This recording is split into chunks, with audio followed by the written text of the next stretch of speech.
বর্তমান মার্কিন president Donald Trump দাবি করেছেন ইরান পুরোপুরি পরাজিত, এমনকি দেশটির নৌ ও বিমান বাহিনী কার্যত ইতিহাসে পরিণত হয়েছে। ট্রাম্প বলছেন পরিস্থিতি এখন নিয়ন্ত্রণে, কিন্তু একই সময় পেন্টাগনের বিভিন্ন তথ্য বলছে ভিন্ন গল্প। গত 2 সপ্তাহে যুক্তরাষ্ট্রের প্রায় $3.8 বিলিয়ন সামরিক সম্পদ ক্ষতিগ্রস্ত হয়েছে বলে জানা যাচ্ছে।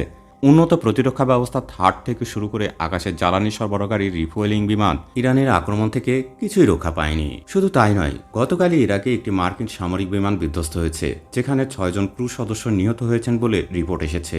এখানেই তৈরি হচ্ছে সবচেয়ে বড় প্রশ্নটি, যদি সত্যি যুদ্ধ শেষ হয়ে থাকে, যদি বিজয় অর্জিত হয়েই থাকে, তাহলে কেন জাপানের ওকিনাওয়া ঘাঁটি থেকে তড়িঘড়ি করে হাজার হাজার মেরিন সেনা মধ্যপ্রাচ্যের দিকে পাঠানো হচ্ছে? অর্থাৎ ট্রাম্প প্রশাসন একদিকে সম্পূর্ণ বিজয় ঘোষণা করছে, অন্যদিকে মধ্যপ্রাচ্যে মার্কিন সামরিক উপস্থিতি কমানোর বদলে বরং বাড়াচ্ছে। পরিস্থিতি আরও জটিল হয়ে উঠেছে অন্য দিক থেকেও। ইরান হুমকি দিচ্ছে হুরমুজ প্রণালী সম্পূর্ণ বন্ধ করে দেওয়ার, যা বিশ্ব জ্বালানি সরবরাহের অন্যতম গুরুত্বপূর্ণ পথ। একই সঙ্গে ইরানের পারমাণবিক স্থাপনাগুলোতে এখনও উচ্চমাত্রার সমৃদ্ধ ইউরেনিয়াম মজুদ থাকার খবরও বিশ্লেষকদের উদ্বিগ্ন করেছে।